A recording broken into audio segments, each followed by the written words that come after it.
TG. Mohandas എന്നൊരു ഡാഷുമോൻ. അവൻ RSSലെ ഏതോ ഒരു കൊണാണ്ടറാണ്. അവനെക്കുറിച്ച് ഞാൻ അധികം ഒന്നും പഠിക്കാൻ പോയിട്ടില്ല.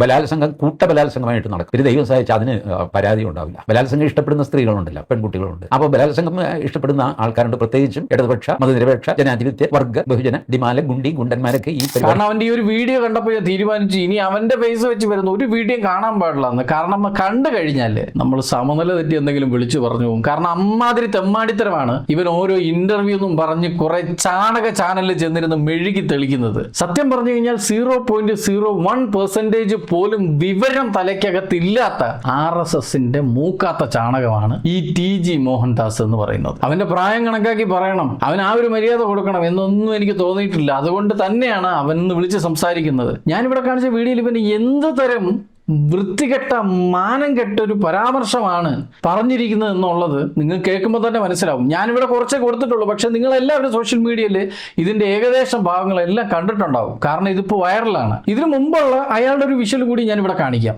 എനിക്ക് ഈ സിറ്റുവേഷൻ കയ്യിൽ കിട്ടിയാൽ ഞാൻ എന്ത് ചെയ്യും നിങ്ങളോട് പറയാം. ജന്തർ മന്ദർ പരിസരത്ത് ഒരു 4 സ്ക്വയർ കിലോമീറ്ററിൽ കർഫ്യൂ ഇമ്പോസ് ചെയ്യും. 3 തവണ ആവശ്യപ്പെടും. പിന്നെ വെടിവെക്കും. ആളുകൾ ചിതറിയോടും. കുറെ പേര് മരിക്കും, കുറെ പേര് മരിക്കില്ല, കുറെ പേർക്ക് അംഗഭംഗം സംഭവിക്കും. ശവങ്ങൾ പെറുക്കി ആശുപത്രിയിൽ എത്തിക്കും. ഇതൊരു സൊല്യൂഷൻ. ഇതിലിവൻ പറയുന്നത് ജന്തർ മന്ദറിൽ നടന്ന ആ ഒരു പ്രൊട്ടസ്റ്റില് അത് ഇയാളാണ് നിയന്ത്രിച്ചിരുന്നെങ്കിൽ ഇയാളൊരു വലിയ കർഫ്യൂ ഏർപ്പെടുത്തുകയും വിദ്യാർത്ഥികൾക്ക് നേരെ വെടിവെക്കുകയും ചത്ത ശവങ്ങളെ എടുത്തുകൊണ്ട് പോയി ആശുപത്രി ഇടും എന്നൊക്കെ വളരെ കൂളായിട്ടാണ് പറയുന്നത്. ഇതിന് നിങ്ങൾ മനസ്സിലാക്കുക എന്താണ് BJP, എന്താണ് RSS എന്നുള്ളത്. ഇതിനു മുന്നേ ചെയ്തൊരു വീഡിയോയിൽ ഞാൻ വ്യക്തമായിട്ട് പറഞ്ഞിട്ടുണ്ട്. കേരളം BJP ഭരിക്കാത്തത് കൊണ്ടാണ് ഇത്രത്തോളം ക്രൂരമായ സംഭവങ്ങൾ ഇവിടെ നടക്കാത്തത്. അങ്ങനെ ഒരു കാലം ഉണ്ടാകില്ല, പക്ഷെ ഉണ്ടായാല് ഇതൊക്കെ തന്നെയായിരിക്കുള്ള അവസ്ഥ. കാരണം ഇവന്റെയൊക്കെ മൈൻഡിൽ ഇതല്ല, ഇതിനപ്പുറമുണ്ട്. അല്ല, ഇവന് മാത്രമായിട്ട് കുറ്റം പറയുന്നില്ല. ഇവൻ ഈ തോന്നിയ ഇതേ കാര്യം തന്നെയാണ് നമ്മുടെ ഈ കേന്ദ്രത്തിൽ മുകളിലിരുന്ന് ഭരിക്കുന്ന എല്ലാ നേതാക്കന്മാരുടെയും തലയിൽ ഉദിച്ചത്. പക്ഷെ അവർക്ക് അത് അങ്ങ് എടുത്തോ പിടിച്ചോ എന്ന് പറഞ്ഞ് ചെയ്യാൻ പറ്റില്ല, അങ്ങ് വിളിച്ചു പറയാനും പറ്റില്ല. പക്ഷെ ബീഹാറിൽ ആസ്പദമാക്കിയിട്ടുള്ള സംഭവങ്ങൾ നടന്നിട്ടുണ്ട്. ഇതൊക്കെ നടന്നത് ഇന്ത്യയിലാണ്.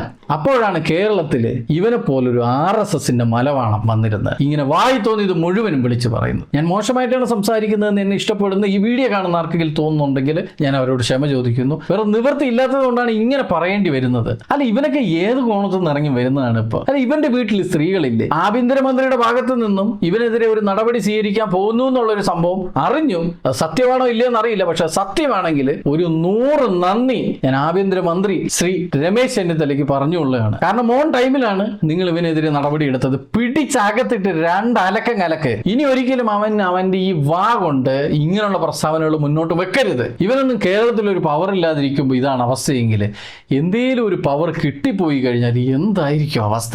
ഇതുപോലുള്ള നാറ വായ്ക്കളെ പിടിച്ചിരുത്തി നീയൊക്കെ ഓരോന്ന് പടച്ചിറക്കുമ്പോ നീയൊക്കെ ഒരു തവണയെങ്കിലും ചിന്തിക്കും നിന്റെയും വീട്ടിലുണ്ടാവും സ്ത്രീകള്. അവസാനമായിട്ട് എനിക്ക് ടി.ജി. മോഹൻദാസ് എന്ന് നിന്നോട് എനിക്ക് ഒന്നേ പറയാനുള്ളൂ. ഇതുപോലുള്ള വൃത്തികെട്ട പരാമർശങ്ങൾ സ്ത്രീകൾക്ക് നേരെ പറയുന്നതിന് മുന്നേ നീ നിന്റെ വീട്ടിലേക്ക് പോയിട്ട് നിന്റെ അമ്മയോടോ നിന്റെ ഭാര്യയോടോ നിനക്ക് മകളുണ്ടെങ്കിൽ അവരോടോ ചോദിക്കുക, എന്റെ ഈ അഭിപ്രായത്തോട് നിങ്ങൾ യോജിക്കുന്നുണ്ടോ വിയോജിക്കുന്നുണ്ടോ എന്ന്. അതിനുശേഷം മാത്രം വന്നിരുന്ന് ഇതുപോലുള്ള സോഷ്യൽ മീഡിയയിൽ ഛർദ്ദിക്കാൻ നിൽക്കുക എന്ന് മാത്രം എനിക്ക് പറയാനുള്ളൂ.